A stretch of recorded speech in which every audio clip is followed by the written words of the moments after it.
Hello, I'm Colin Murray for High Life, and what a privilege it is to sit around at this table today with Jonathan Davies, with Gavin Hastings, and with Jason Robinson, not just rugby greats, but HSBC ambassadors. The first thing that struck me as we were getting ready to do the chat, and I pulled this jersey on, Gavin, is all of the rivalries of the Six Nations, all of the day-to-day rivalries of being Scottish, of being English, of being Welsh, of being Irish, well, they go out the window, don't they? No when question. you put this magic top on, you take on your shoulders the responsibility of an entire culture.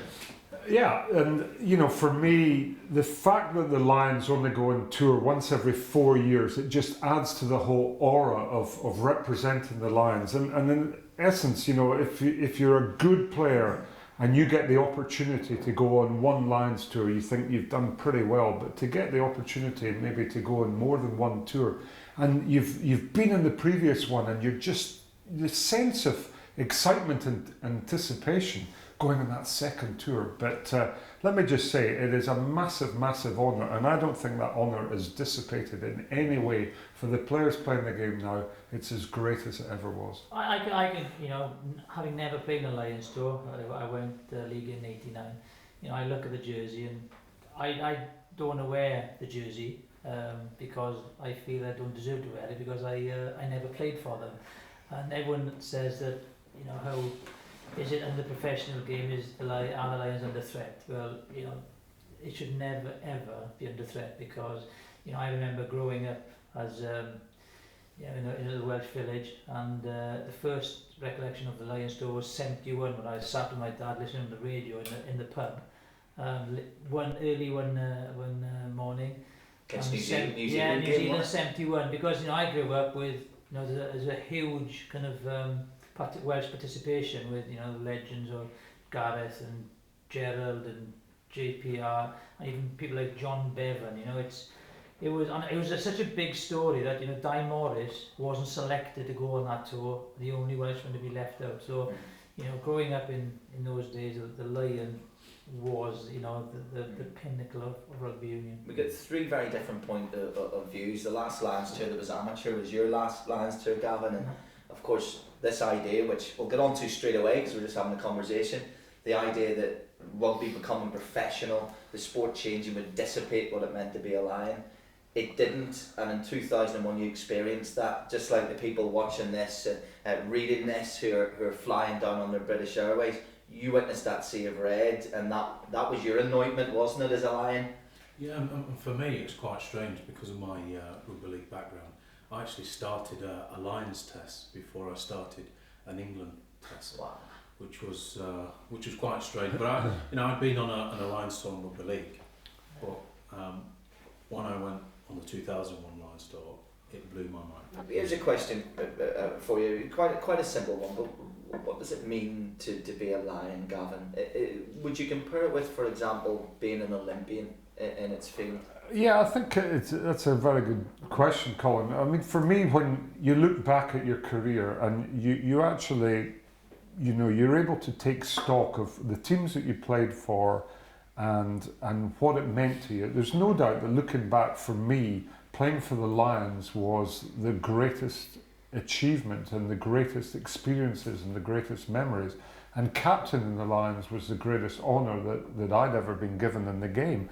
And with every successive year, the Lions, in particular in this professional era, the whole entourage, the media interest, the spectators, the supporters, the way that we're talking about these Lions and the upcoming from almost a year out. So it's getting bigger and bigger, and therefore you talk about this badge, it's getting bigger, it's what it means to the players. And what you actually are is part of a very exclusive and very special club that only a few very lucky people have been invited to be part of. And as Jonathan says, and he will say this, that his biggest regret probably in union is not having played for the British and Irish Lions. And that's great and very refreshing to hear Jonathan's honesty in that. If I had my time back, I would have kind of... You'd have forgone the house and got the Lions jersey instead. Sacrificed the swimming pool for the jersey. No, I run in September. I remember where I was when Jerry Gus got scored that try. You know, you mentioned Campese, you know, doing a big boo-boo. Yeyan, you know, a very good friend of mine, scoring a try. And then you got Jerry, you know, scoring that wonderful try, right? I was sat in my hotel room, hotel room, I had a 6-month-old son watching in Jersey, watching. I remember, as vividly as I remember where I was in 71, I remember where I was in 89 when Jerry scored that try. And that's how big a Lions tour is. People talk about the Lions and this year recreating the journey, 125 years since they first went on tour, and you know, that's it. And you look back at all the great players that have ever played the game of rugby from England, Scotland, Ireland and Wales, and I think that you know, you only realise that you're part of history, and you've got this huge sort of the culture of the Lions, and you know, there's a massive responsibility on you as a current player to make sure that you don't let down the jersey, and possibly more so. I mean, I think the All Blacks have always had that, and maybe Wales have had that. I think, I can't speak on behalf of anyone else, I don't think we've ever had that to the same extent in Scotland, but the Lions has obviously managed to maintain that whole aura about it, and it is an aura. You've always got in the back of your mind, when you know the guys now preparing for the Six Nations. Yes, you want to do well for your country, but in the back of your mind, you know, I do the business in this. I'm on the plane. Were you shocked with the, you know, what you've been to Australia before? Were you shocked with the media attention and the support that the Lions had, you know, when you went on tour? I was completely blown away. I think I had more media interest and support in that first year of being a rugby union player and going in the Lions. You talk about the memories that we have as growing up, and kids, you know, young adults just now, they'll remember the tries that Jason scored, and you know, the great moments that players took part in, and the great victories that they've had, and you know, I think there's a lot of pressure on the Lions to really try and win this Test series, and I think if we would all say that you know, it's not absolutely 100% vital, but I think it would just be absolutely brilliant for the ongoing aura of the Lions, for them to be able to come back from Australia with a Test series victory. When you go down under with the Lions, the first thing you have to do is roar. You have to say, we're not going to get pushed about physically. We're going to match you. You've already mentioned Willie John McBride. I've got to bring up the number 99. Everybody watching this and travelling down there now in British Airways knows exactly what we're talking about. A situation where when the man says 99, you start throwing punches. You know, that could actually be the most vicious game of rugby ever played. And I'm so glad I wasn't around there. What is it? Get your retaliation in first. But do you see? You got to watch those videos. Do you have to do that though? You know, not just as a lion, but do you have to, when you're in enemy territory, so to speak, do you have to physically mark your territory? Yeah, you're talking to three backs here, so I think there's a or at least hide behind the people that are. No, what I would say is there's got to be a bit of siege mentality going on, right? And first and foremost, you're there to, I think, have the experience of your life, and in a few short weeks, as I've already talked about, you can have the opportunity to create history and become a Lions legend. Now, what more can you achieve in 6 or 7 weeks? I just think that opportunity, that challenge to be part of Lions folklore is massive, and why wouldn't you wish to do everything in your power? So I'm not convinced it's a massive thing that you need to do. You will do it spontaneously, you will do it naturally, you will enjoy the company of your fellow tourists, your teammates, and you know, then you've got to go out onto the field of play and make sure you can try. But it's also off the field is as important as on it, because you've got to,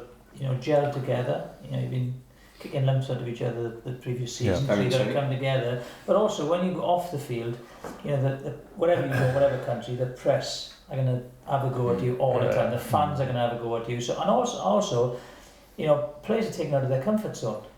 So when you're away, people react differently. Some players you didn't expect to go well will all of a sudden be brilliant. You know, the big players maybe out of the bubble, struggling a little bit, and the pressure will go on them. So it's very important then that the team ethic where if someone is struggling, you know, give them a tap on the back and you know, give them a helping hand, and then the other ones, they keep on going, you're doing. So when you're away, people don't realise how tough it is. You look back in history, and the teams that have been the most successful Lions sides are the ones where the midweek side are coming together and they're all part of the bigger bubble. Yeah. And you get on a momentum, you get on this roll with the Lions, and the first team wins and then the next team go out, and you've got this record to protect and ensure that you're not going to lose a game. And in '89 we were unbeaten up into the first test. We then got hammered, and I think one of the greatest pieces of psychology that I've ever witnessed was Clive Rowlands, the wonderful Welsh manager that we had in '89,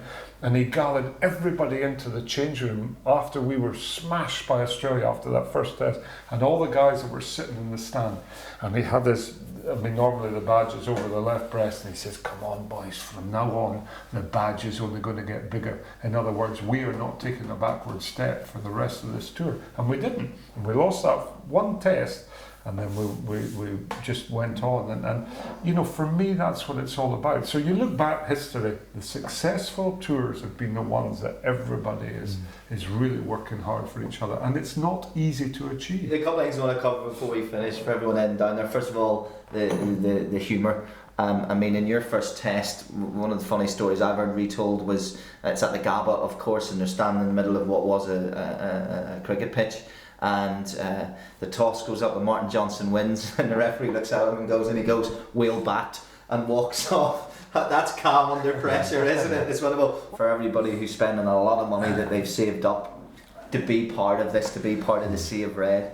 Are they going to come back? Are they going to come back with a win? Since the first time since this man had New Kids in the Block posters on his walls, or Bros, or whoever it was, are they coming back with a series win? Yes, of course. Yeah. Of course when you see the supporters, right, they all come from all walks of life. And I remember when I was out there in 2001, there's some people who have used their redundancy money up, remortgaged their houses.